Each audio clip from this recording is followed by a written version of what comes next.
The following dysfunctional gaming program was filmed in front of a live Twitch audience.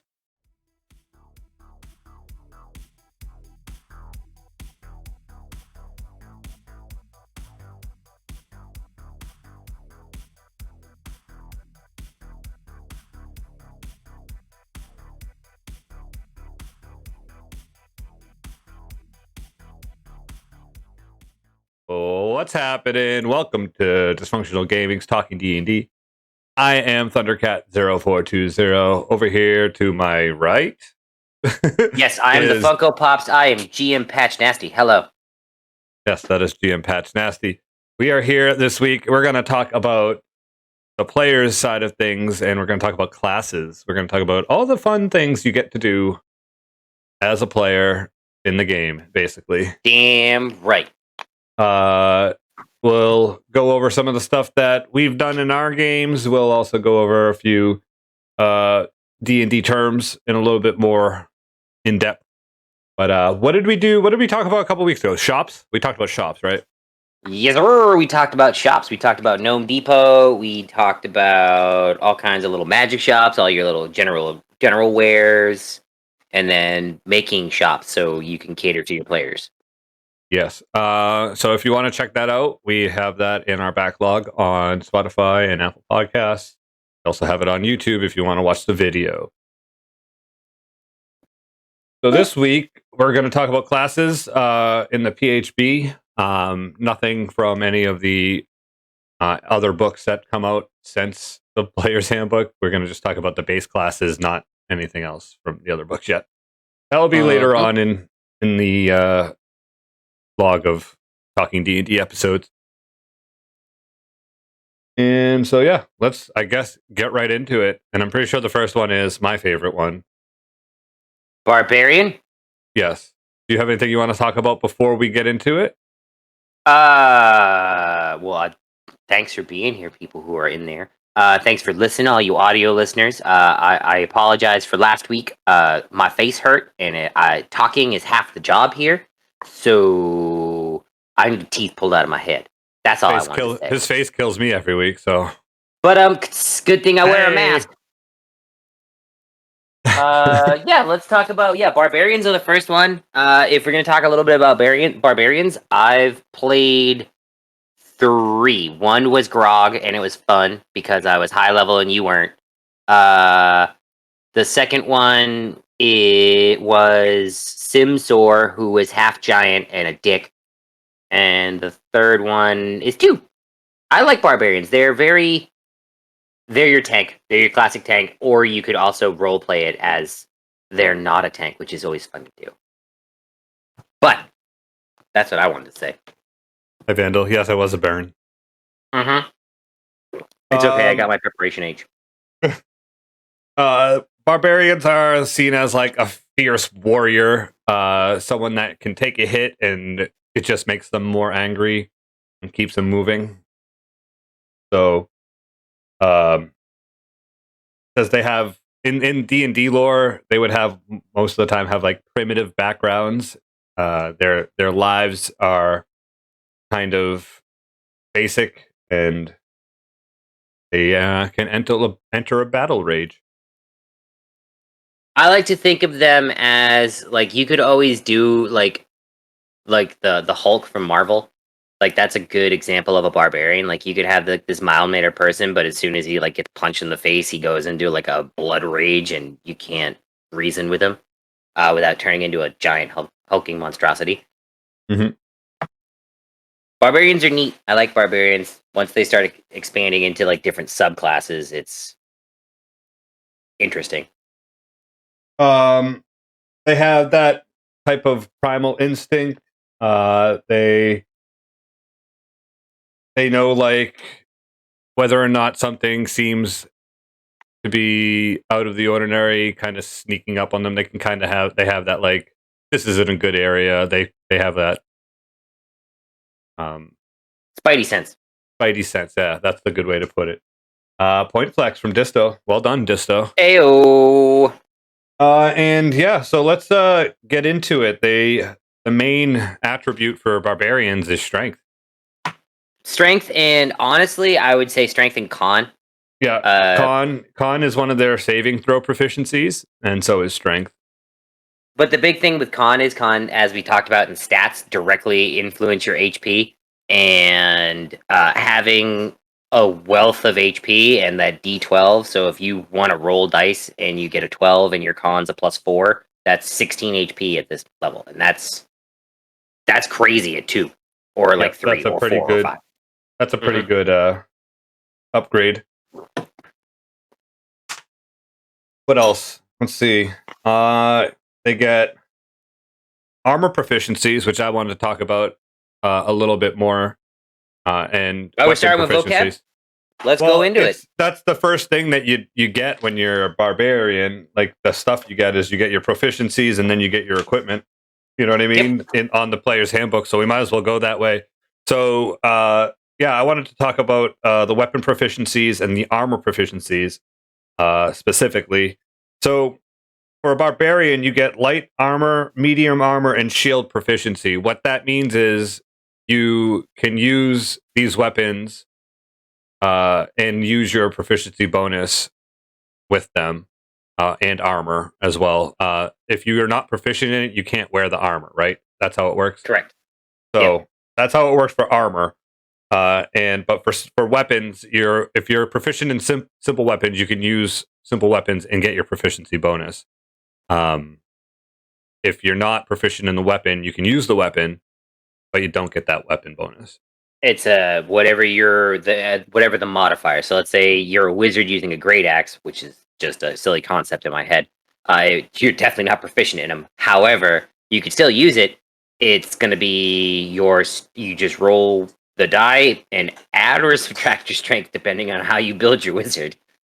My wizard was strong. He had a +2. Yes. Mine was a muscle wizard. Yes, mine was a brainy wizard. So yes, I was smart and different. So yeah, if he was proficient though, he would get his proficiency bonus, and at a low level, I think it's just 3 to start. 2. It starts at 2, and then it goes to 3 at 5. To go into the proficiencies a little bit deeper, when you say light armor and medium armor, and I assume there'd be heavy armor, right? Yep. Could you give me like a basic description of like what those would classify as? Like, what would be a prime example of a light armor? Well, leather. If you're okay, you're getting to that point. Well, I mean, studded leather is also considered light. Yeah, and then you can have heavy armor, which is I think plate. And let me get to the armor section real quick. 158, I think. Medium armor is hide, chain, a chain shirt, scale mail, breastplate, or half plate. Heavy armor is ring mail, chain mail, splint, and plate mail.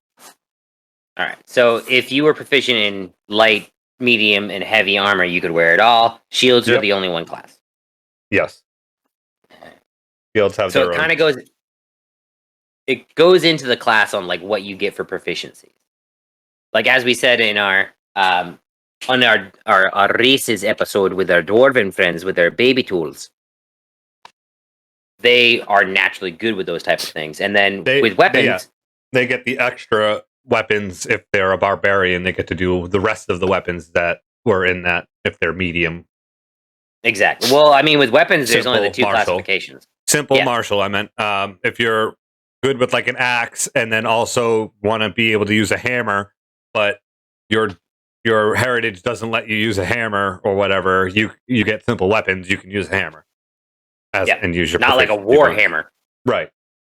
But that's what the proficiency gives you. You can actually use all simple weapons and gain your proficiency bonus. You can use all weapons in the game. Mm-hmm. Whatever weapon you want to use, you can use it. Just you're not going to get these extra bonuses without having a proficiency in that weapon. And when it comes to a game of math, you want the extra bonuses. Especially if you have a DM that knows his numbers well. Patch likes to really push the limits of his players. So if you have that extra 4 points of damage you can do, or extra 4 points of proficiency bonus, you need it. Because he'll he'll put it right up to that point. Yep, And I'll then put it like or you're running away. Yep. Honestly, as a DM, there are times when I'll look at stats and be like, this will be a fair AC and see what can hit it and what can't hit it. Or I just lean into chaos and I just roll a d20 and add a number. But to expand more on the proficiencies, tools are some classes get them, some classes don't. Barbarians don't. Saving throws, every class will get 2 starting saving throws. It's usually their 2 best stats that you want to keep high. And then skills. Skills are more up to the player itself. I would always recommend picking your background first before you pick your skills. That way you don't double up, because you can't double up. Unless you have a nice DM, Thundercat, who might give you, yeah, I know, like how you're like, no, I wouldn't. Double proficiency in that. Like, it doesn't make sense unless you're the type of player who wants to. There's always background reasons to why there could be a Exactly. double proficiency. There's always something you can do to probably get that, like, be like, oh, I can have animal handling with my background and also with my class. Is there any way I could like have a companion like animal Like a call.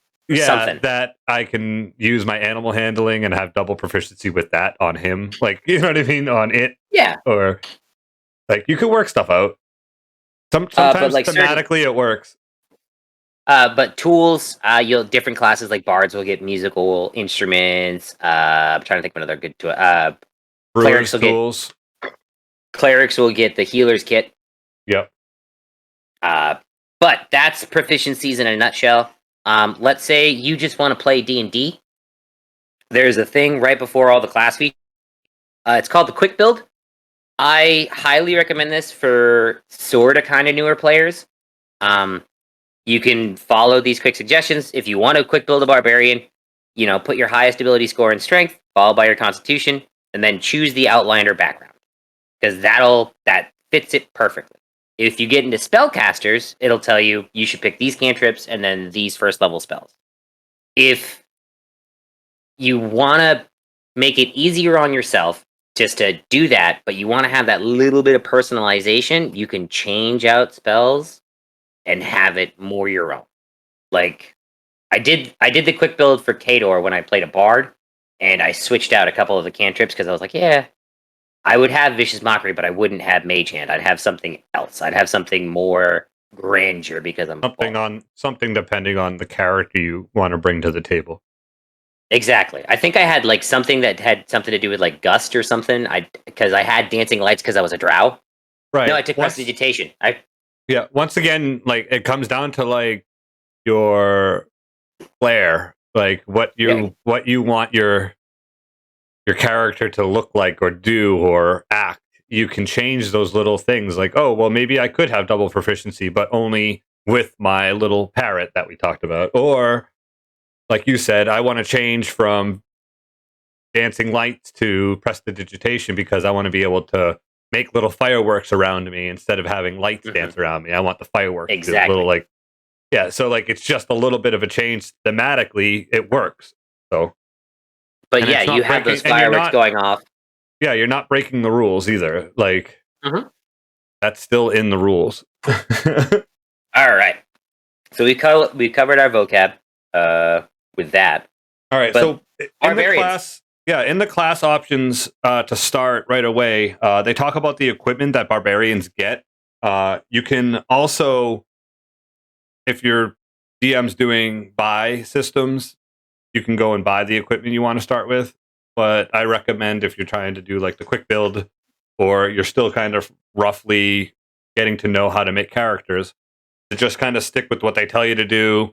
You're going to be able to go to different stores and shops like we talked about last week and get equipment.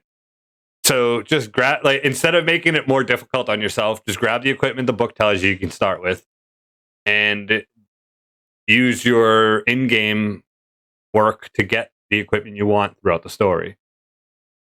You could also tell a story with your equipment, because I'm looking at the barbarian equipment, and you could, instead of taking the great axe or 2 hand axes, you could take a great club and a quarterstaff, simply because they used to be an interrogator and got a little too rowdy once. and they don't like to use blades. Or he was a professional baseball player. Yep, there you go. And he walks around with a sling and a baseball bat, which is just a club. Yep. Right, just a big old great club. Just and his sling is not really a sling; it's just him throwing rocks at people because he can throw well. Would his name be Barry Bonds Barbarian? Barry Bonds Barbarian. Oh, yep. Hi, Shmoo Lord. Hi. Thank you for following. Thanks for the follow, Shmoo Lord. I think I know who that is. Welcome to Dysfunctional Gaming. We are talking D&D today, but we have lots of other stuff if you type in exclamation links, you can find all our other stuff. Yes, it's wonderful. Wine 'em and dine 'em first. Hi. Wow. Well, we have the celebrity from that great welcome in the chat. Celebrity's a very, very Luke. That's a term. Luke's a celebrity. I don't know what you're talking about. Okay. But so it tells you here in the equipment that you get a great axe or any martial melee weapon, and 2 hand axes or any simple weapon. And then you also get an explorer's pack and 4 javelin, which are throwing spears. Yep. And then so that's the equipment you can start with as a barbarian. Moving on to now your bread and butter. Yes, the best part about being a barbarian, the rage. Tell me about rage. I would absolutely love to tell you all about rage. So hi, Grog. rage is thank you, hello. Rage is one of these things like bidet. One of these things that like I get hit in the face and then my eyes just start to turn red and I don't really see much. And then I go into this and then people just happen to die. What happens is I go into a rage as a bonus action, you see? And then I have advantage on all of my strength checks and strength saving throws. And then when I make a melee weapon attack thingy using my strength, because who wants to use dex? That's just shooty things, bang bang. I get rage damage on top of that. It starts off, I think, at like 2, and then it gets bigger and bigger and bigger, like I do. And then the best part about being a barbarian, in my eyes, is being resistant to bludgeoning and piercing and slashing damage. That does not say you are resistant to, like, magical weapons still do half damage, because that's why I'm a barbarian. I'm used to getting punched and stabbed and kicked and all those things and shot at. But then there's also a thing that I love doing. It lasts for a minute. I don't cast spells, so if I was like one of them flexi wizard dingies, I would, wouldn't be able to because I'm raging. And then I think I can only rage like twice right now, since I'm like level. Yeah, you get 2 rages and it's +2. And then when I become a primal champion, I can rage all the time. I just walk around and I'm pissed off. Right. Okay. What about unarmored defense? How do you get? Oh yeah. So how unarmored defense is? You know how I'm like proficient with light armor and like medium armor. I just don't wear it. So I'll get a +10 plus my dex mod and my constitution mod. So even if I have a little baby 0, because that's like the only number I know how to count to, and my con's one of these ones, I'll have an AC of 14. I've been told that. I know what that number looks like. But like if I had like a dex bonus, it would get bigger. So if I'm fast and nimble on my feet and very constitutional, I would have a bigger AC. Well done, Grog. Thank you. I practiced that. Let me tell you about your reckless attack, because normally you're just so full of rage that you don't even know what's happening. That's right.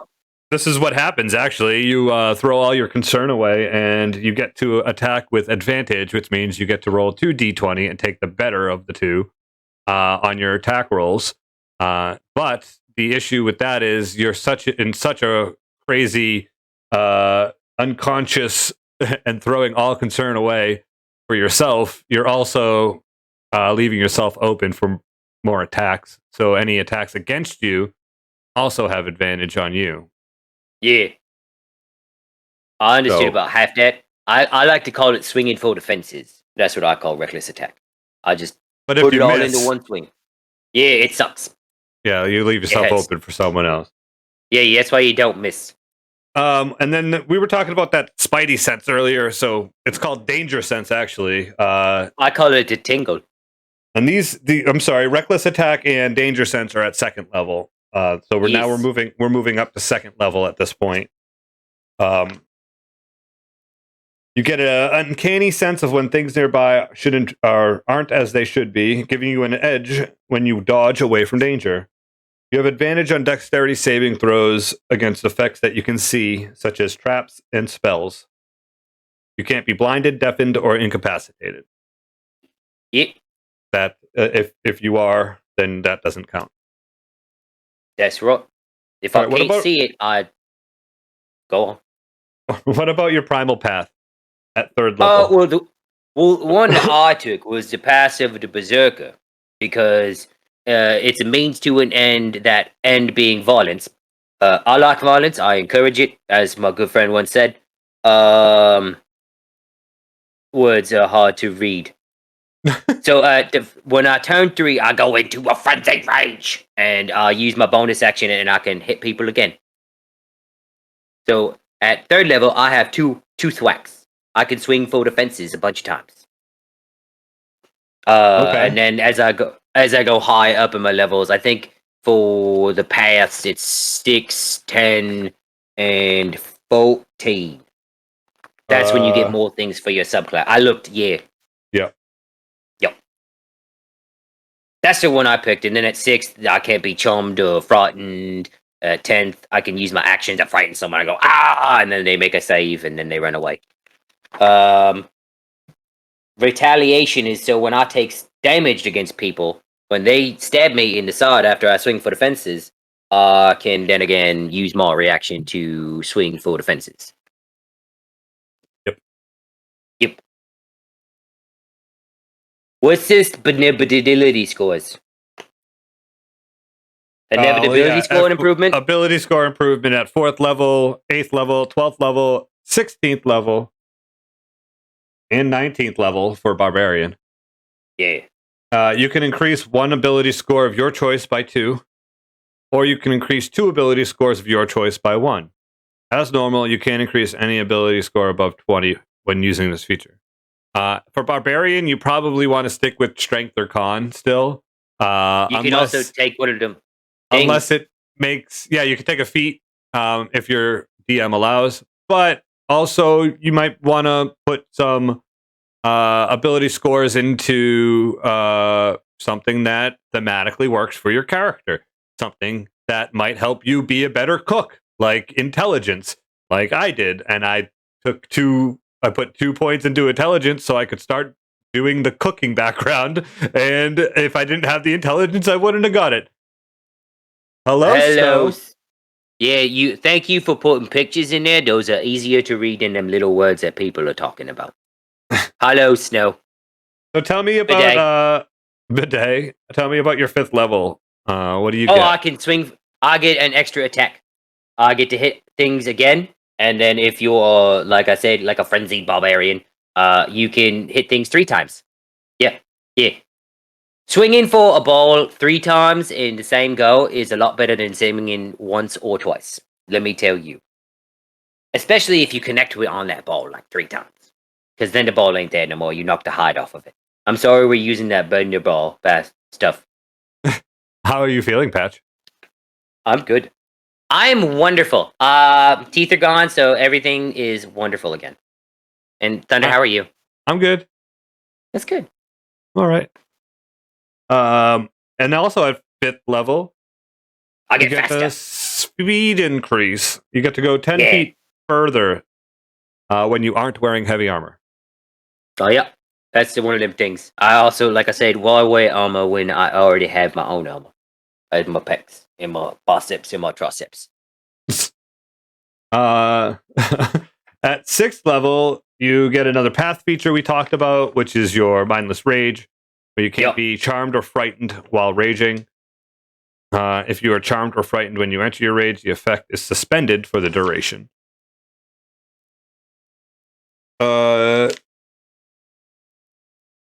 7th level, you get Feral Instinct. You get advantage on initiative. That is correct. Then 8th Additionally, level. you can't be surprised at the beginning of combat if you aren't incapacitated. You can act normally on your first turn, but only if you enter the rage before doing anything else on that turn. So if you were surprised in combat, you could say, nope, I am raging now. Yep. It's worked a lot in my factor. Yep. So that's Feral Instinct. 8th level is another ability score increase, and then we move on to One of 9th my level. favorites. This is what we call brutal critical. This is how we keep up with them stupid little rogues who like to do a lot of damage with their stupid little dagger pointy cheese stick things. So when I hit a critical, and it's a lot easier to do when I'm rolling 2 dice instead of just the 1, I get to roll an extra damage die on top of the critical, which is 2 damage die. So instead of 2, I get 3 on top of my rage. Yep. And that works every time I get a critical hit. Yep. It also, when I get to be more powerful at my 13th level, I get 2 additional dice. So it's 4 dice. And then at 17th, I roll a total of 5 dice. So 5d12, if I rolled max damage, that would be a lot of damage because math is hard.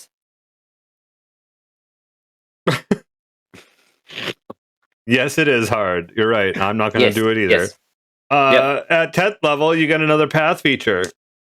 That would give me my intimidating presence. Yeah. They yell at me, I just yell back, and then they run away because I'm. And then at your 11th level, you got Relentless Rage. Oh, that's when I'm the Terminator. So when you bring me down to 0 HP, I do a Constitution saving throw. I drop to 1 HP. And then every time that happens, the DC goes up by 5, which is pretty easy to get once you get to this level. And then you basically just power down for a second and you just come back angrier than ever. It worked a lot for me that one time. It sure did. Okay. At 12th level, you get your next ability score improvement. Dumping into my con. 13th level, you get a second brutal critical. Num num num num num. You also have increased your rages to 5 at 12th level, and your rage damage is at +3 at this point. Then at 14th level, you get another path feature. That one would be my retaliation attack. If you hit me, I hit you back. Then you get persistent rage. Yes, that one's fun because my rage is so fierce. It only ends early if I fall unconscious or if I don't want to be angry anymore. Yes. Then you get another ability score improvement, and your rage damage goes up at 16th level. Mm-hmm. At 17th level, your brutal critical goes up to 3 dice. And your rages per day go up to 6. 18th level, you get Indomitable Might. Which is your total for a strength check is less than your strength score. You can use that in place of the total. So if your strength score is a 20 at 18th level, and you roll lower than a 20, you just go, nah, I rolled a 20. Yep. And if you find an item that gives you a +4 to strength, then you can go above 20. 24. You don't need that. Because at 20... What's that? Oh, yeah. Well, no, I'm saying that. But if you also have that, it's at 24 at that point. You're only rolling no lower than 24 on a strength check. And then ability score increase at 19. And then Unlimited Rages, Primal Champion at level 20. Well, Primal Champion also makes it so your strength and constitution scores increase by 4. Yep, so your now scores are 24 is max. Yep, you can. Yep. So, in a nutshell, to break character here, if you are playing D&D expect to get to like mid-tier, which is 10 to 13. 17, 18, 19, and 20 are usually those. That's where campaigns tend to end. Because fights are going to be like 4 or 5 hours long. And you guys are basically gods. By the time you get to that point, yeah, you know how to play the game at that point, and you kind of know your character really well. So you're kind of going through the motions with some fights, but when you get to level 17, 18, 19, 20, you're fighting god level creatures that, like you said, take 5 hours to kill. Tiamat, Demogorgon, Orcus, like the slow goes on. And especially with like good DMs, they're gonna try to push you to the limits. So that's always a good thing too. I don't know.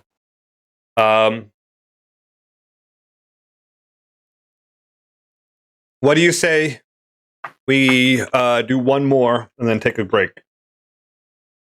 Sure. Are we going to go alphabetically? Because I want to talk about something different. Because I don't want to talk about bards yet. Because bards are fun. I want to have a little bit of time with bards. I would like to talk about one of my favorite classes, the one that we are, Warlocks. We're going to go right to the end. Because they're interesting. Because they... You know a lot more about them than I do. So... A warlock is defined by the pact. At first level, you're going to make a pact with an otherworldly creature.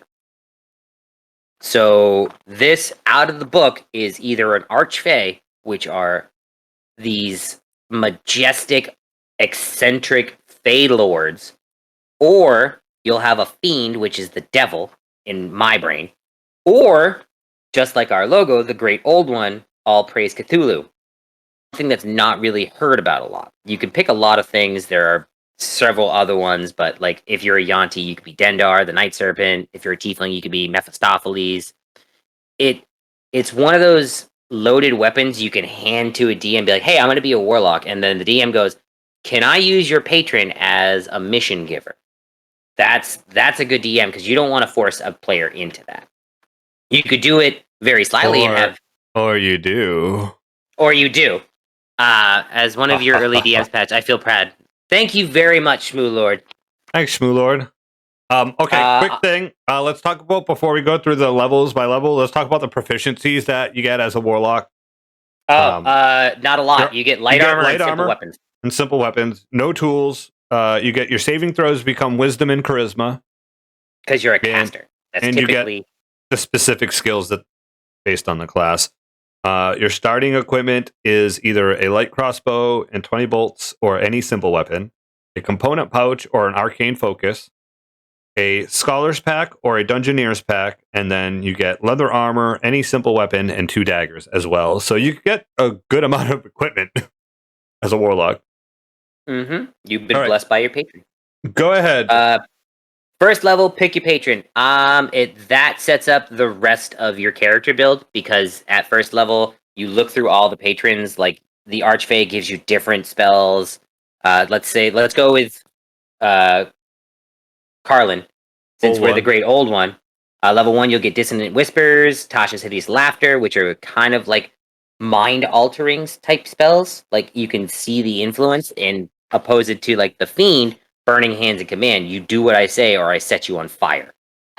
But with pack magic, you don't get a lot of spells at all. Yeah, you start with 2 cantrips, 2 spells known, and 1 spell slot. Yep. And you don't know any invocations yet. Nope. Invocations, we'll get into that in just a second. But pack magic, it works differently than spellcasting. If you multi-class, you don't have to adhere to the multi-class spellcasting rule table, which is just math, and I hate it. But with pack magic, you also gain the ability to get your spell slots back on a short rest as opposed to a long rest, which is every other spellcasting. So a quick little nap, and you have your spell slots or slot back. But if you go into your third level, your your second, you get Eldritch Invocations. When you start getting all your other stuff. Eldritch Invocations. You also get a third spell known. Yep. So you'll pick another spell. But when you start getting your invocations, there is one that can alter how your character acts. And like, I'll read one that I love: Eyes of the Runekeeper. You can read all writing. It doesn't matter if you know the language; you can read it. And I think you get 2 at first level, 2 at second level. 2 at second level you get to pick. Most people will do this. They'll pick one that alters them a little bit, and then they'll take what every warlock does, one that alters their bread and butter for the class, Eldritch Blast.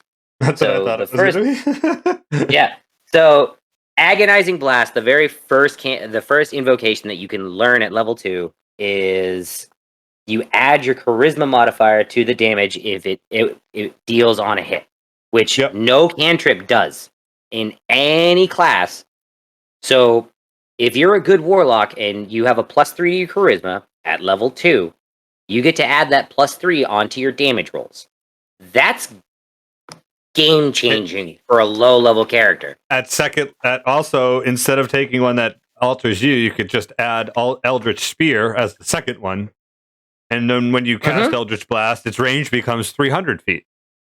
Yep. So now you're doing a 300-foot range, and you're doing that extra damage. So, another good one that I like is the bread and butter for the Warlocks at level 1, Agonizing Blast, and then Armor of Shadows. Yeah. Being able to cast, be like, oh, Mage Armor. Or you could add Repelling Blast. When you hit a creature with Eldritch Blast, you can push the creature 10 feet away from you. And there's also like another one that you can pull them, but that's later. That's different additions.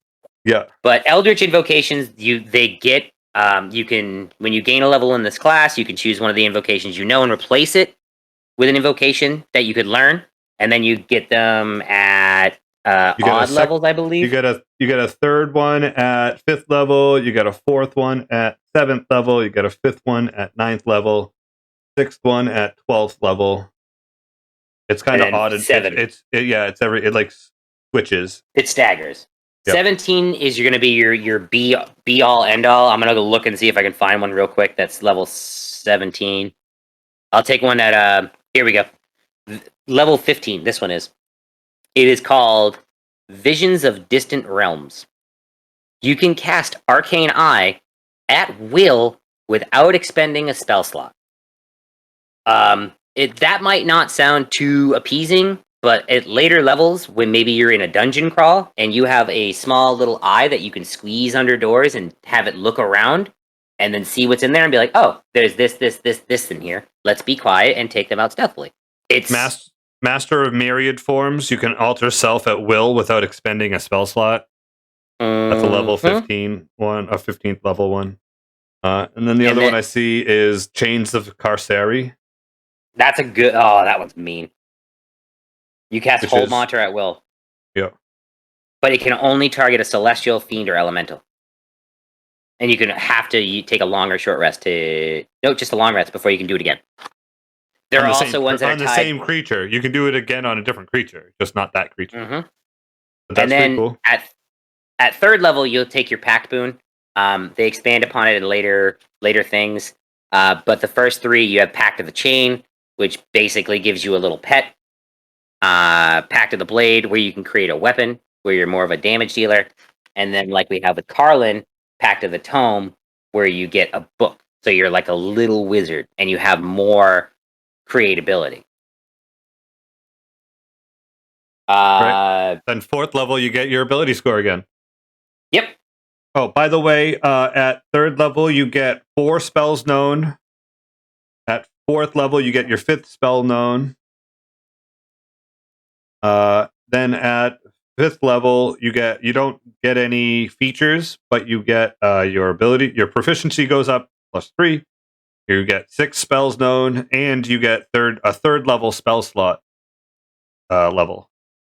If you take a look on page 106 of your player's handbook, it'll also have the table as well. Yep, it has the table right there, yes. And you get your 3rd invocation at that level.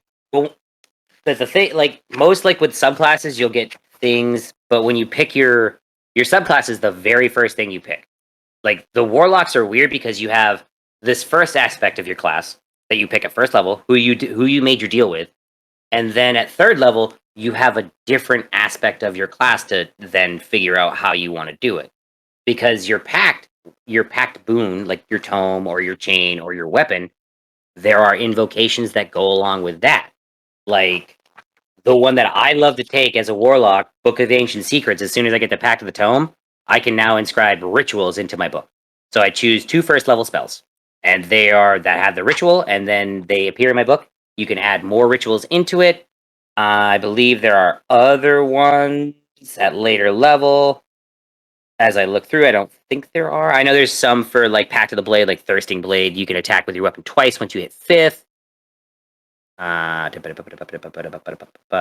Life Drinker at level 12 with Pact of the Blade. When you hit a creature with your pact weapon, the creature takes extra narcotic damage equal to your charisma modifier.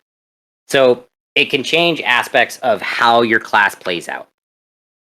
Warlocks are very neat because they're as interesting as wizards without having to go through all of the spells and learn them all before you pick your 2. I feel like this is one of those classes that you kind of have to play with to really get the concept to, but from like my perspective where I haven't played one, I think what I would do is not the quick build, but I would go with like just picking what I think would work and not worry about min-maxing your warlock, like, because there's if you're new to it, if you're learning trying to make a character, like this is a lot for a warlock. A lot, and you'll learn the game differently. Yep. By playing one. So yeah, I would kind of just go with what you think is going to work for you as a player and not worry about being like, oh, I don't think he's strong enough, or she's too weak, or they don't have the spell that they should have. Like, don't worry about that. Worry about being like, well, I think this is going to be a good aspect for my character. This will work good for the storyline or whatever. Don't try to be like, I need to make sure I'm the strongest warlock ever made. Mm-mm. But warlocks, like, you'll get stuff from your like Dark One's own luck at 6th level. You can you can alter your ability checks. All of them have different things. Like the one that I like about the Cthulhu one is I can talk into people's brains. That's the part that I like. If I can see you and I'm 30 feet away from you, I can wave my hand and say nothing through my mouth and say, "Hello, I'm Patch." But you can no 2 warlocks are the same. You could be a tome lock but have fiend spells. Like this could be your I have made deals with these people. Their names are in my book, but I also know these rituals because of it. Or it's a very open-ended class that you could do a lot with, but it's also too many groups fade out when the goal is just to min-max. Damn right. Exactly. But the reason why I like warlocks is like you can do a lot. You can fill the gap in your group that you don't have. And it's cool to see like the vast difference between classes, because we just did Barbarian, and the amount of like minimalistic gameplay that the Barbarian brings compared to the 6 pages of information for the Warlock. And it has the same amount of subclasses basically, which are the patrons are their subclasses. Well, you have the patrons and then the boons.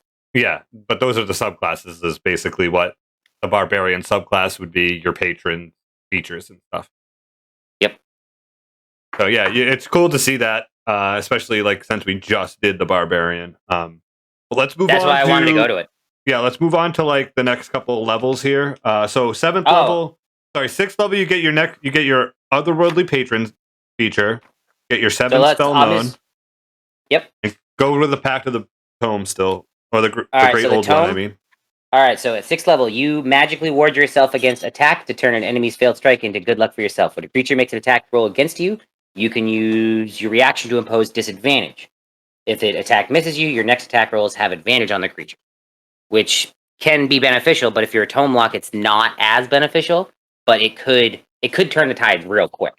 But you cannot use it until you take a short or a long rest. Again, there is the cap 1. Okay, 7th level, you don't get any features. You get 8 spells known. 2 spell slots, and you're casting at 4th level. So you would have access to Dominate, Beast, and Eovard's Black Tentacles because you're a Great Old One.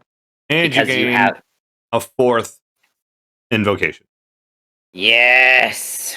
Mask of Many Faces. I can cast Disguise Will at will.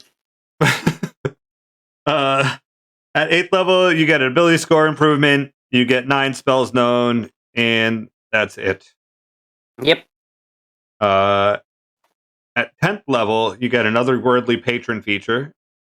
So for the Great Old One, it's kind of a fun one that I've turned on people. Your thoughts cannot be read by telepathy or any other means unless you allow it. You also have resistance to psychic damage, and whenever a creature deals psychic damage to you, the creature takes that same amount of damage you do. Pretty cool. Yep. Mm-hmm. You also get your 4th cantrip known. Nice. You get 10 spells known. 2 spell slots, 5th level slots, and 5 invocation. And then at 5th level spells, we now know Dominate Person and Telekinesis off the bat because we're a Great Old One. Nice.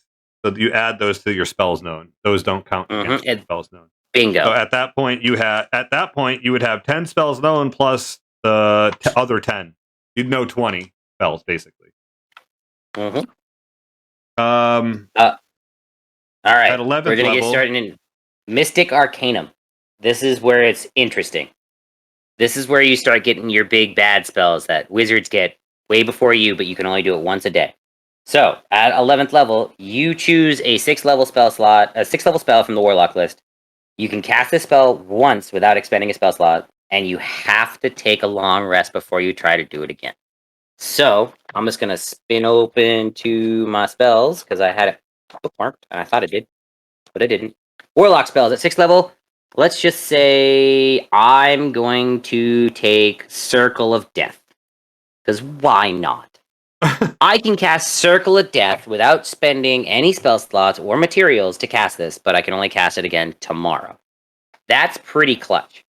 As you level up, that's how you get your 7th level, 8th level spell, your 9th level spell, and it would be at 13th, 15th, and then your 9th at 17th. So once you hit 17th level, you could get Power Word Kill, which is quite possibly one of the... Is Wish on there? Nope. That's a wizard spell, right? Only? Sure is. Haha. For Warlocks at level, their big bad spells are Astral Projection, Foresight, Imprisonment, True Polymorph, which is also pretty dirty. That one, that's the one I would take. I would take Power Word Kill. I would just mess with people, True Polymorph them into things. Yeah, you're a frog forever. Yep. Goodbye. Like, oh, hello there, snail. All right. So yes. we've covered just about everything. 13th, yep. Mr. Arcane at 8th, ability score. So basically, yeah, at that point, when you hit the Mystic Arcanum, they switch off with Otherworldly Patron feature, Mystic Arcanum, ability score improvement, Mystic Arcanum, nothing, ability score improvement, and then Eldritch Master. We forgot to go over the last one for the so at 14th, the top tier one for the Great Old One. Otherworldly Patron. Yeah, so you can create a thrall. So you infect a humanoid's mind with alien magic of your patron. You can use your action to touch an incapacitated humanoid. That creature is charmed by you until a remove curse spell is cast on it. The charm condition is removed from it, and you use this feature again. While this is on there, you can communicate telepathically with the charmed creature as long as the two of you are on the same plane of existence. So I have a buddy that I can talk to and be like, "Hey, what's going on in Baldur's Gate?" All right, cool. I'm not going back there. Thanks.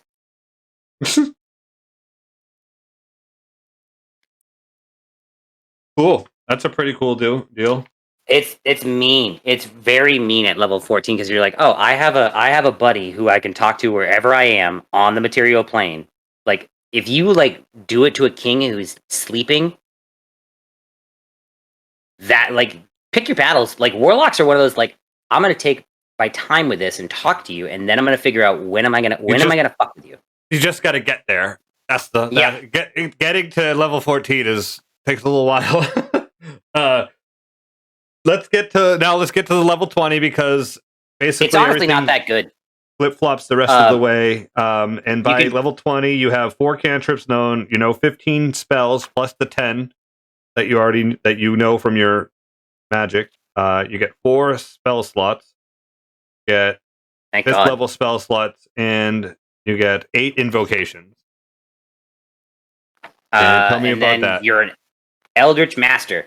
You draw on your inner reserve of mystical power while entreating your patron to regain expended spell slots. You spend a minute to regain all your expended spell slots for your pack magic. So if you're level 20 and you're out of your 4 spell slots, you can take a minute and then get them all back, as opposed to the hour it would take. But the thing is like if you're in a dungeon crawl and you're like right before the boss and you all know it and you don't have the time to take a short rest, and you're like, can I just have a minute? And then you take that minute, and now you have all your spells again. Yep. You can't use it again until you finish a long rest. But if you're fighting Tiamat, either your long rest is death, or you're going to kill that bitch, or send her back to the house. I'm sorry. And then take a long rest. Yep. Cool. Yeah, that seems like a pretty cool little class there. Warlocks are dirty, man. Like they're underrated. Once again, build it the way you want to build it. Don't build it because you want to be the strongest warlock. Build it because it's going to work in your story with your DM and your party. Work with your party. If you need someone that knows how to read stuff, be the smart one. If you need someone that has a little bit of healing, get a little bit of healing. Figure it out. Do what you need to do. Be the glue. Be the Carlin for the party. Be the Swiss Army knife that the party needs. Yeah. Hold the party together. Be the glue to hold the party. All right, we're going to take a quick break. We next week we'll have a new stinger for you, but this week we're still trying to get Tony and Joe some money. They've had a rough go still. We haven't heard anything from them since this came out, so I don't know if things are going good or bad for the Automart, but I hope you guys can help. Times are rough. Oh, I know. It's been real rough for those guys. We'll see what happens. I'm sure we'll see from them again soon. Hopefully. If they can afford it. Yeah.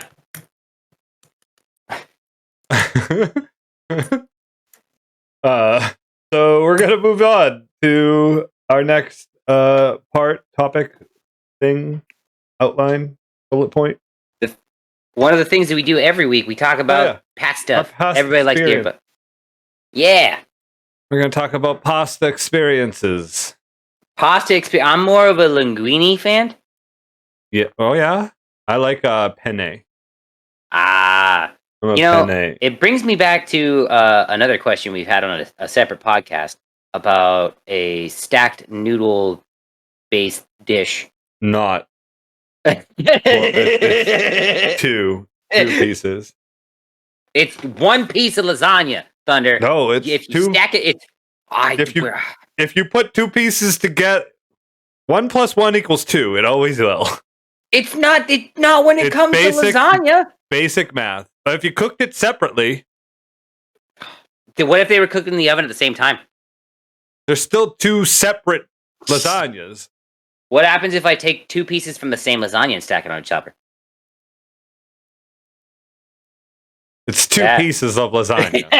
Yeah, it was like that tiny little. It's 2 pieces of one lasagna at that point.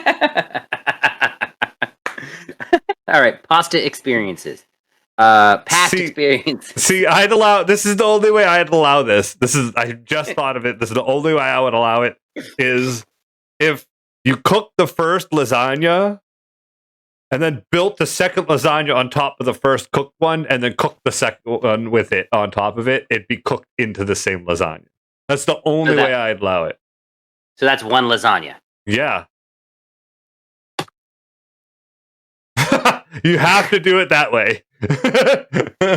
Yep. Just gonna go ahead and clip that. We're gonna save that for later. You're gonna be editing it and be like, so that's one lasagna. I'm gonna say yes. I'm just gonna be like, Yes, that's just going to be like really hard cut to me. Hard Like, cut. I was Jump looking cut. this way, and then it's like, yes. Oh man! All right, let's talk about past experiences. Let's see. I want to talk about my past experience playing a barbarian. I played 2.5. I think there was one I played in one of our one shots. I'm pretty sure I played a barbarian. Probably. But the two that stick out the most are obviously Tacklin and Candu. Tacklin was a frenzy barbarian. That bit me in the ass. And Candu was a not one that we covered in the subclasses. He was the battle rager. A battle rager, which is in the Sword Coast book. First off, I'm a nice DM right here. He was a gnome battle rager. If you look in the Sword Coast, there's only one race that's allowed to be it, but I said, sure, why not? I think it's funny. He's a tiny ball of death with spikes. Let's do it. It worked because of the storyline. It did, and I also said yes because I didn't care. I was like, whatever. That's stupid. I worked in a good background to make it work. I wrote a good backstory to make it work in the story. I just didn't want to play another dwarf. That was the reason. Exactly. That was the only reason why I wrote it in that way. And I was like, how can I make this work? And then I went and listened to all the R.A. Salvatore books that involved Thimbledorf Twent, and I just listened to all that stuff and tried to get as much inspiration I could from it.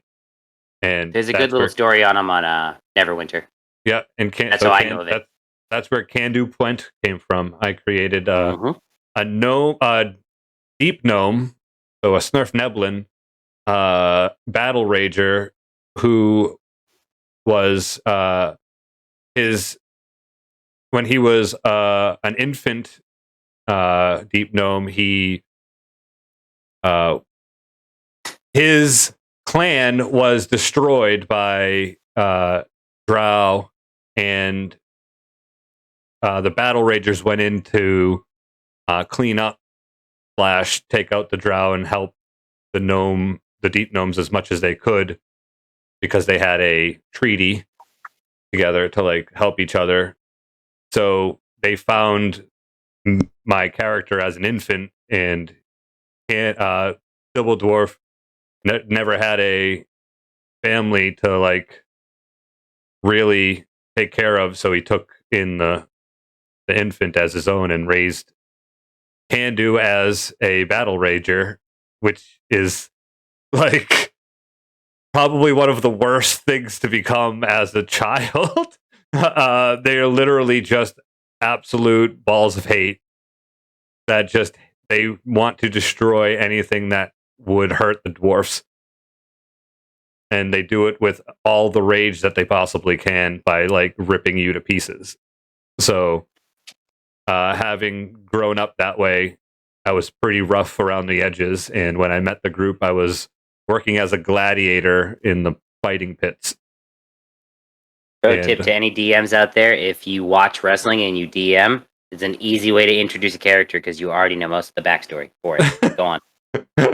So that's where my character came from, Candu, and he ended up being a pretty had a pretty cool arc to his story. He was very rough around the edges. He fell in love with the dwarf because he was always raised with dwarfs. He fell in love with the female dwarf in the group, who actually wasn't a female dwarf. She used to be a Goliath that took a potion, accidentally turned herself into a dwarf, and couldn't figure out how to change back yet, and she ended up falling in love with the deep gnome, and two characters had a in-game love together, and they just went with it, and it turned the rough around the edges Candu Plent into the team first, ask questions later, make sure that my family is, because he didn't really have a family. He had Dibble Dwarf and the Battle Ragers, who was his family, so he learned from an early age to take care of his clan, and his clan was the new group that he was with after he started learning that team was first, and did everything he could to make sure that they stay alive, and if anyone was going to die, it'd be him.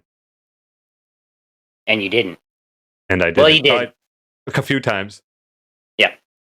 But you got eaten by a frog human. That was dope. And also being a rage barbarian, like I had that time where I got knocked out, I don't know, 4 or 5 times, but I kept rolling well enough to get back up. And I just kept getting up, taking a hack, and then getting knocked down, getting up, taking a hack, and falling down.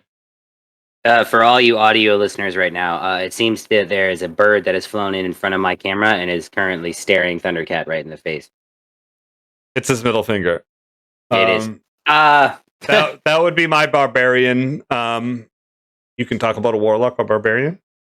I actually, what's funny is in the 2 campaigns one campaign that I'm currently doing every Monday, and the second campaign that we're on hiatus and doing this, I'm playing one of each. In the Tuesday game that is currently talking D&D is replacing, I play 2.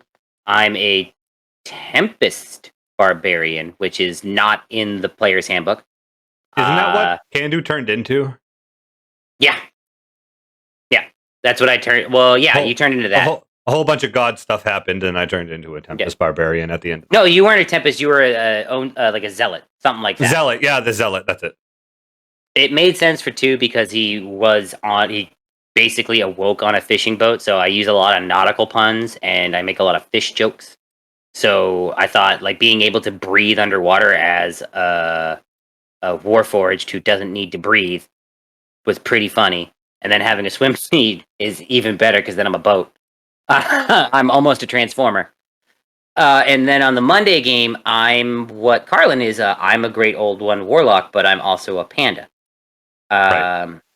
That's the custom race that we made. But now, I like is the custom race, is it seen as like?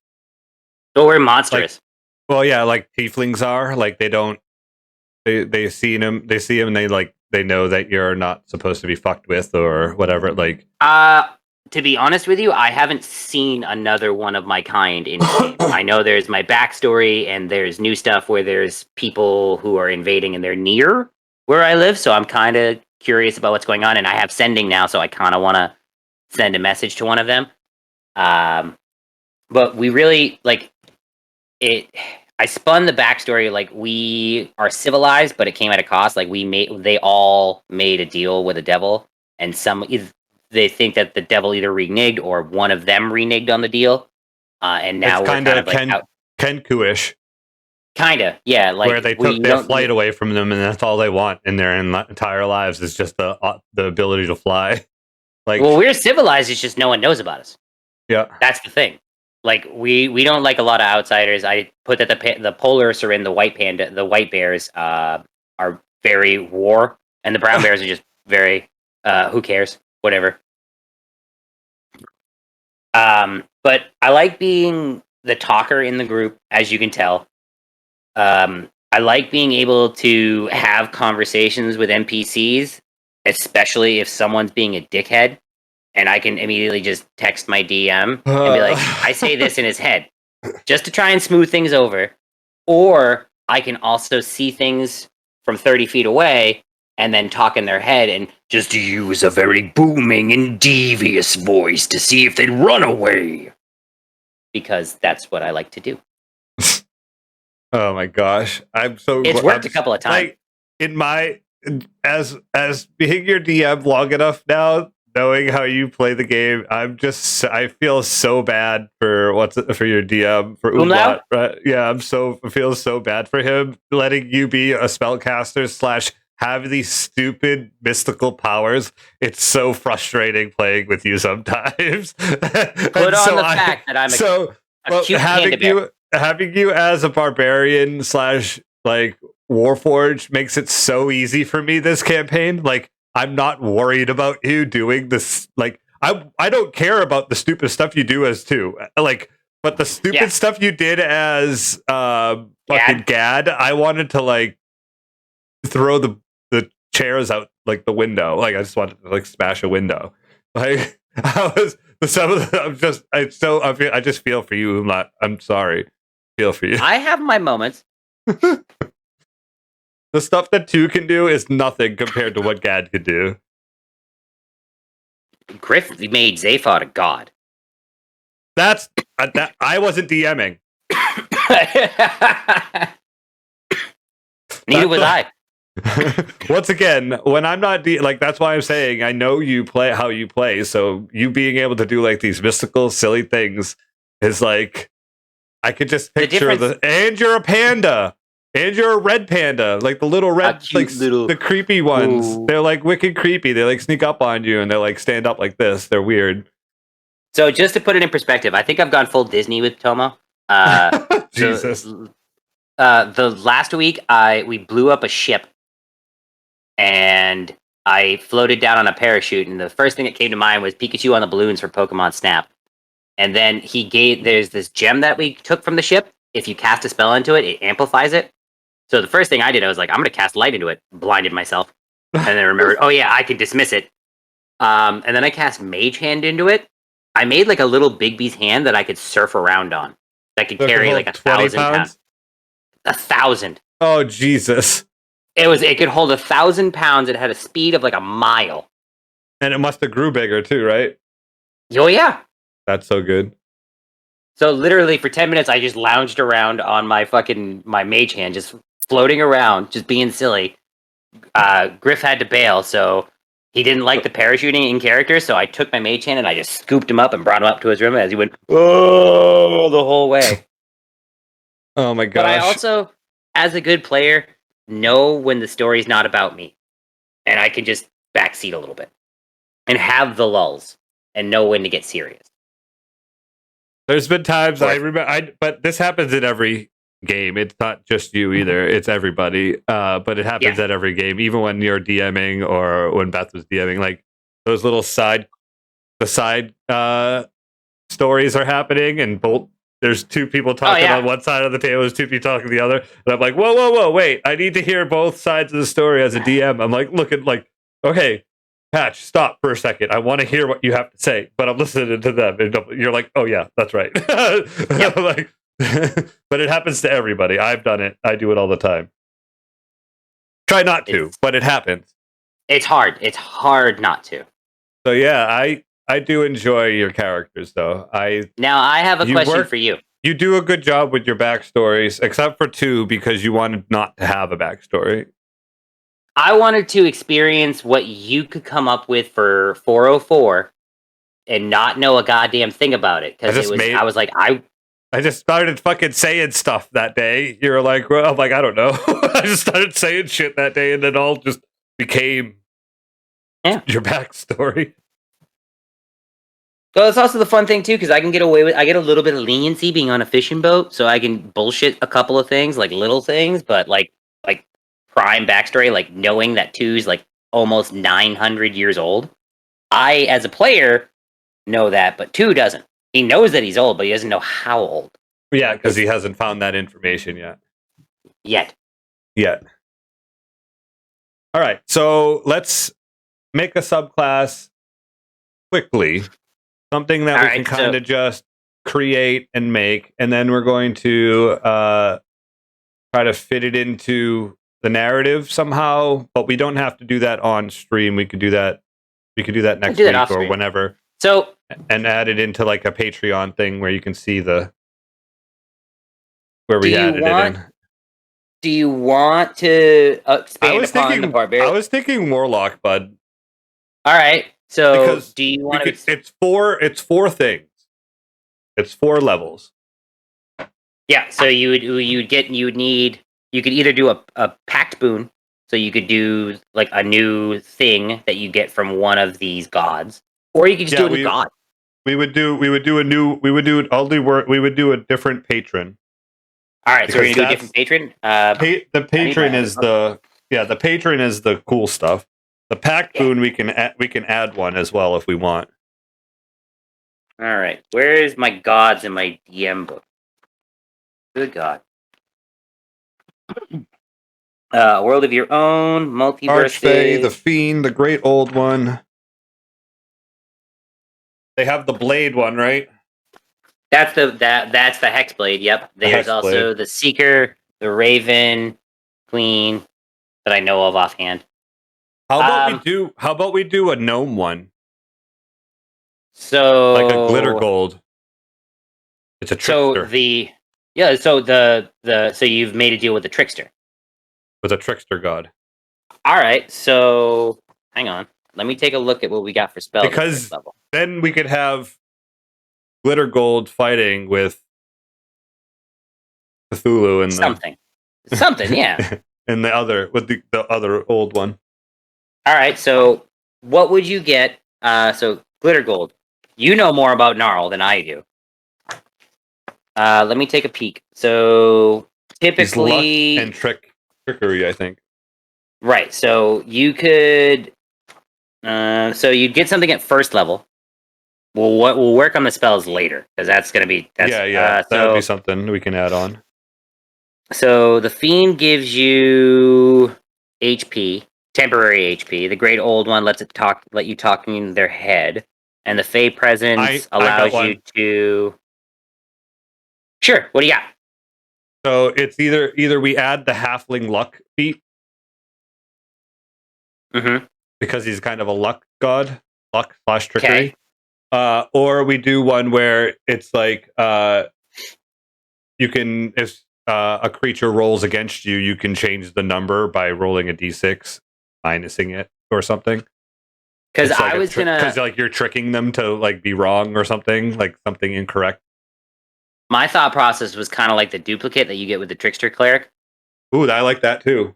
Right, because you'll get like a little double that you can move around. What about maybe a mirror? Maybe you get you gain mirror image that starts at the beginning of every turn. I mean, not turn, every fight, like initiative. Every encounter. Yeah, initiative. You get like the mirror image cantrip. Yeah, that would be kind of neat. Do you want to, or whatever it is? Do you want to incentivize, like, how do you want to incentivize it? Do you want to, like, because the Archfey is kind of or how about you can use maybe something like you can use mirror image if you are surprised at the beginning of a turn or a fight or combat, whatever, like the barbarian thing where you can rage at the beginning. If you use your mirror image at the beginning, you can only use it once every long rest or whatever it is. Short rest. Let's do it short rest. Short rest. So okay. Yep. At the beginning of so starting at first level, when you roll initiative, you may cast mirror image on yourself once per short rest. Yep. Okay. All right. Now I'm looking at 6th level stuff as you're typing. Because then that gives you another spell, basically. Mm-hmm. Invocation almost, but it's straight. I mean, you could if you want to make it more. It's a trickster thing, like you're tricking things.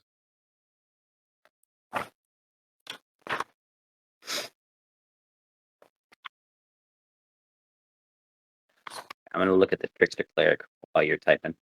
Let's take a look. What do we get from the Trickster Cleric anyway? Nature. Starting at first level, you may cast mirror image at the start of initiative once per short rest. Cool. Ah.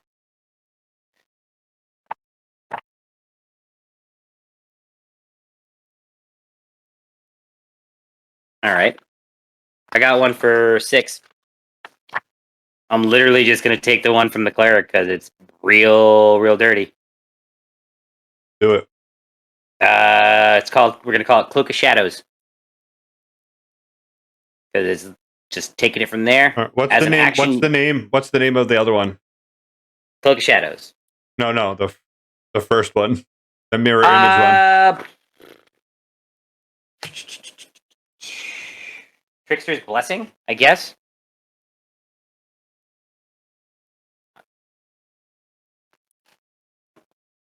I'm gonna try to see if I can steal anything from the other people, from the other ones. Like Mind, Blessing, Present. What about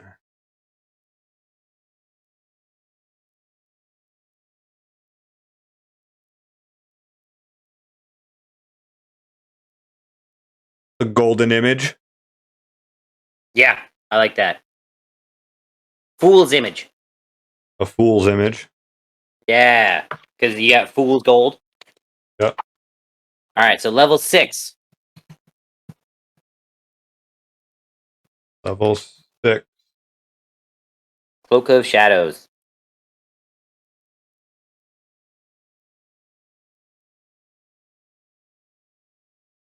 As an Okay. action, you become invisible until the end of your next turn.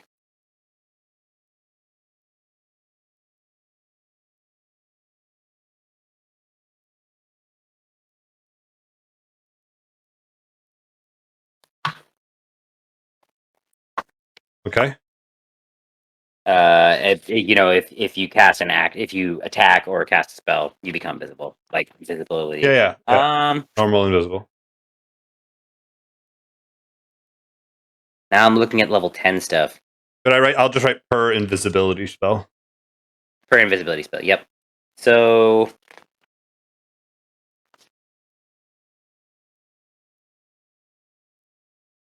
But what's the next one? 10th level? So I'm looking at the 3 that we have. So beguiling defenses for the Archfey, you're immune to being charmed. Fiendish resilience, you choose one damage type. When you finish a short or long rest, you gain resistance to that damage type. And then the great old one is the psychic resistance. So I kind of want to make it like a buff. Yeah, I was thinking either a buff or like some sort of like charismatic thing. Like, okay, because you're trickery, like you can trick someone, like, so maybe deception, like. Give me start sprouting some stuff off. At Starting at 10th level, you you can like for an hour you can have advantage on deception checks. Reloads after a long rest. How about we let's take that, and then you can do it for the whole day, but you pick either deception or persuasion or intimidation. Okay, 10th level. It's called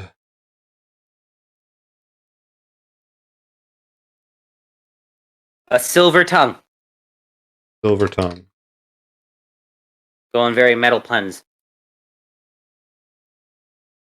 So the 6th level one would be for obsidian the day. cloak. At 10th level for the day. Do you want to have advantage on checks, or do you want to add double your proficiency to it? Take advantage. That's advantage, so it's not as high a number. Proficiency is not as high as number. You're 10th level, so I mean, at 10th level, that's where they like. But the thing is charisma isn't already high for you, anyways. You should already have a high charisma as a warlock, so you should be okay. I don't want to give away extra point. Like, you have an extra chance to do really good. Mm-hmm. I don't know. It's still the odds go up either way. So let's go. So you want to do advantage on all of those checks? You the pick check one. that you pick. Yes. Pick between either deception, persuasion, or intimidation, and you have advantage on those checks until you finish a short or long rest and pick a different trait. Yeah. Pick between intimidation, persuasion. All that right? There we go. Deception. You gain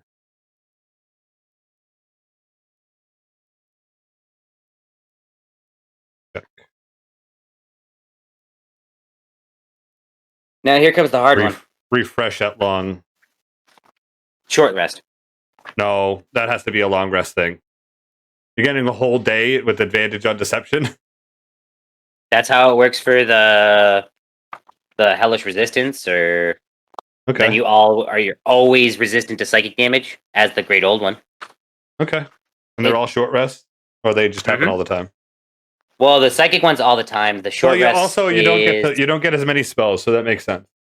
Yep. This is the stuff that Demon Resistance is shorter long rest, and then this is you're just immune to being boners charmed. again? No, Probably. Not yet.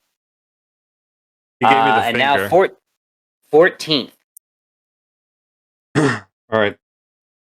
Great so Brawl was the one we talked about. Yeah, well, the one that's going to set the bar for this is the Dark Delirium and Hurl Through Hell. So Hurl Through Hell, you hit a creature with an attack, you can use this feature to instantly transport that target to the lower planes. The creature disappears and hurtles through a nightmare landscape. At the end of your next turn, the target returns to the space it previously occupied or the nearest unoccupied space. If the target is not a fiend, it takes 10d10 psychic damage as it reels from its horrifying experience. And then Dark Delirium, it must make a wisdom savings throw, or it's frightened for you for a minute until it's illusion. So it's... And then for Dark Delirium, it's frightened against you, and then it also believes that it's in a misty realm. And they're all alone. But that one you can use on a short or long rest, but the Hurl Through Hell is once per long rest. I was thinking of going like super cartoony, where like we do kind of a psychic thing too. And it's just like the person believes that they found like a treasure of gold, and it's not a treasure of gold, and they like take damage when they go to grab it. Sure. How much? But it's like cartoony, like, do you know what I mean? Like it just shows up. You could cast it, and it. I don't know. I'm literally picturing an enemy holding a sword, and all of a sudden they see something glint off the corner of their eye. The two boards come down, go, and he looks over it, and he just swing, swing. Yeah, just runs like over to it. The case just opens, and it's just like a flow of gold coins coming out of a chest. Like that's what I think. I think it's just like rolling around out of it, like a. All right, let's type this in. 14th level. Fortune's favor.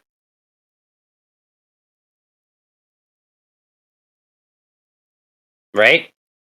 Do you want to do a wisdom save or intelligence save? I'm gonna say. I want to say intelligence save, because not a lot of creatures are very intelligent, and the ones that would pass that are going to be smart.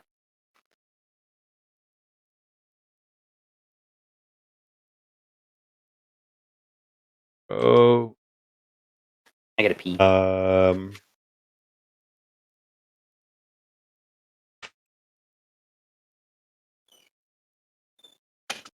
On a fail, the creature takes 8d12. That's very good. Psychic damage. Didn't spell that right, but don't care. Too far past it now. And is as it sees thrown backwards. Yep. 10 feet. As it sees what? An illusory treasure that opens and knocks it to its feet. Yeah.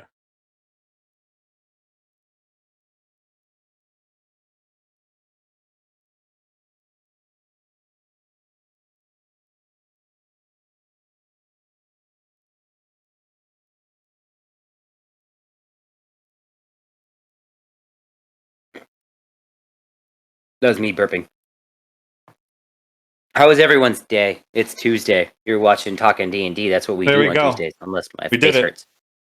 Yay! We'll figure out what spells. We'll figure out what spells that that work with it. We'll talk about them. Or if you have any suggestions, please type in !Discord. Go into the Tavern Talk after you join the Dysfunctional Gaming Discord and tell us what spells we should put in there. If you know 5th edition. That would be or great. 3rd. Or come join us on Twitter and tell us what you like, what you think about it on Twitter at DysfunGame DTV. Yes.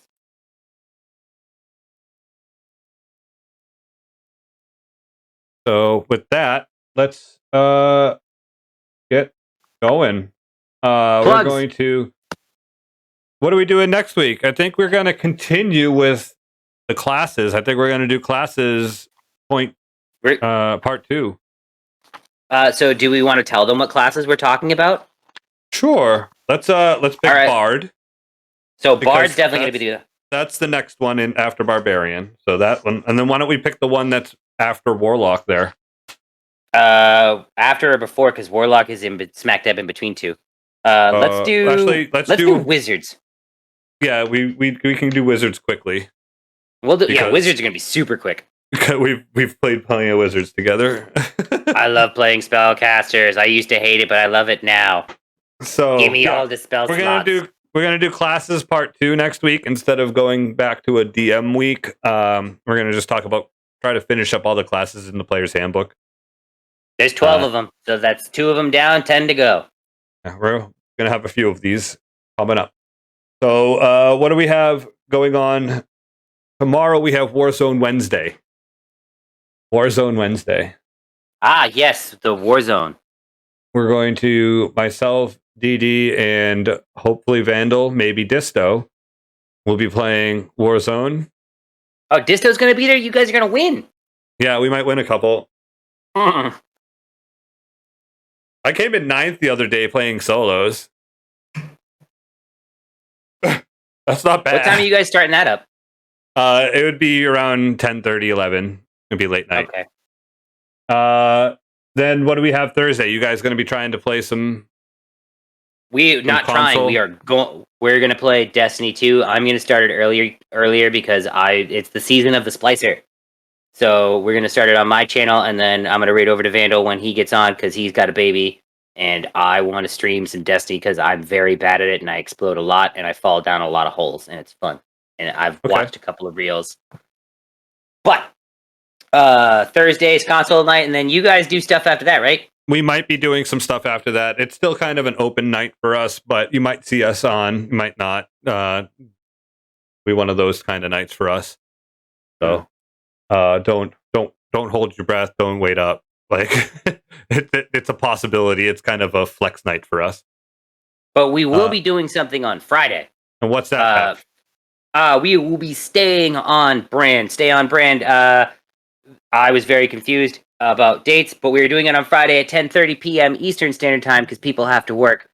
We're going to be talking about wrestling. There's a lot of things that go into wrestling. I have a couple of games, like I played with superheroes last week. I'm very excited for people to describe me a finisher that they might do or their entrance music. But I'll also be going over some basic terminology like mark or heal or turn or face or finish. Some simple ones. DD is not a wrestling fan, so we'll get a completely different take on that because he also did actual wrestling like Greco-Roman.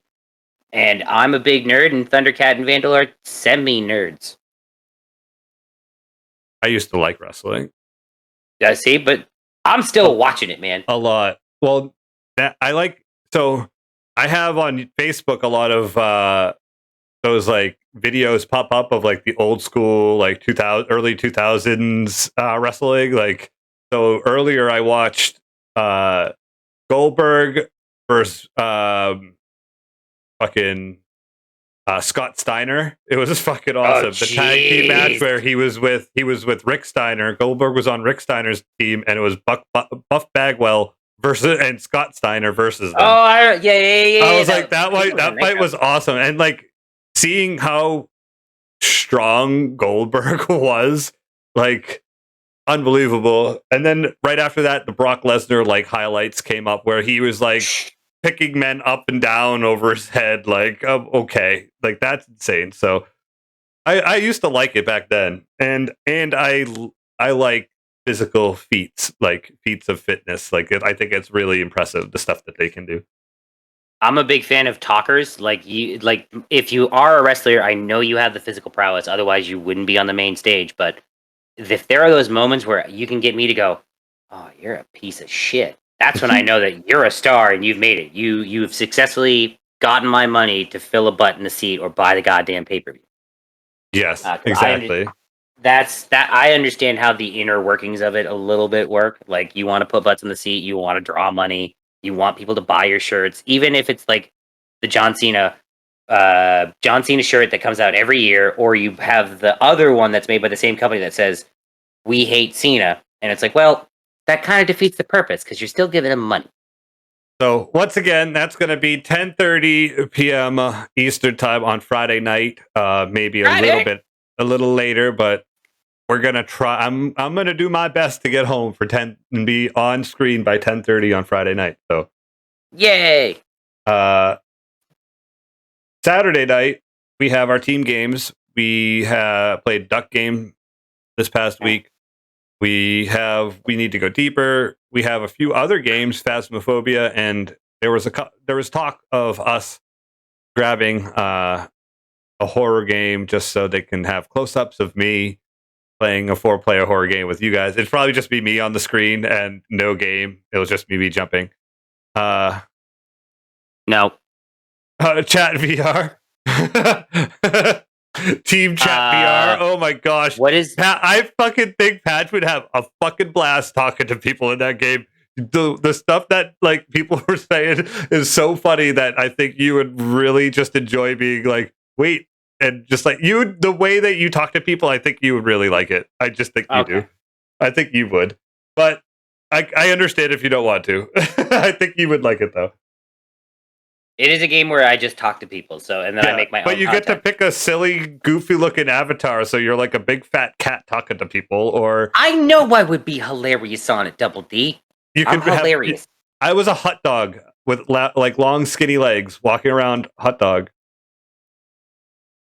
I met Chongi. Yeah, I know. It was so good. All right, so that's what we have Saturday night. Sunday nights are off, and then back on Monday we have Survival Night with. Can I be Randy Newman? You might be able to. Honestly, you might be. Find this out. Find it out. Someone was a raptor, like a full-on large-sized raptor, and it was terrifying. Did he only spit bars when he talked? Because that would be even funnier. No, he immediately turned into a picture of two guys kissing. Ah, nice. Even better. Yeah. Maybe we'll look for the skin. Please do. Yeah. All right. All right. So, we'll go play some VR chat. Anything else you want to talk about you? Shameless self. Hi, I'm GM Patch Nasty. I play video games. My face doesn't hurt anymore, so I'm going to play a lot more video games. At my twitch.tv/GM Patch Nasty, I'm going to try and do some things that I saw other people do, and I'm going to play retro games to get achievements. I plan on playing Pokemon Red to start off on this, and there are some silly achievements that are going to piss me off, and that game, it's going to be fun. Come in my chat, and I'll name you a Pokemon, and you can be worthless. You can be my little HM slave that you only do cut, and that's all you do. You serve butter. Okay, well done. All right. I'm Thundercat, but I haven't really been streaming on my own channel. I've been streaming on this one. So if you want to catch me here on Monday nights, Tuesday nights, Wednesday nights, possibly Thursday every other Friday. Nights. Every Friday night. Oh, there it is. Yeah. And every Saturday night. So if you want to catch me anywhere else on my own channel, that's fine. But I'll be here. So just to let you know, someone's 1 year from my channel. Someone's 1 year affiliate anniversary is coming up because so I expect you to do a stream. Oh, is it? I didn't even know that. Yeah, I've almost been giving you money for a year now. Well, I'll have to. I'm gonna try to do. I'm gonna try to do some Saturday streams. Not Saturday night. We could play baseball. We could do something. We could always play GTA. There we go. Yeah, that'll be fun. You'll get my perspective as I terrorize you guys. We could do the Fleeka job like over and over and over. Oh, we could do it in different characters each time. We could be the Duke Boys. We could be. We just like make up a character every time. Yep. All right, you're gonna be a cowboy and you're gonna be the police officer. What? All right. I assume that I'm going to be the police officer with this mustache, and this is Officer Patch. How are we doing this evening? Did you know how fast you were going there? Hey y'all, I gotta get my horse. Well, I see you've got a lot of horsepower under that hood, so you were going mighty fast. I clocked you at about 34 miles an hour. Okay, they're not looking at us anymore. Let's go. All right.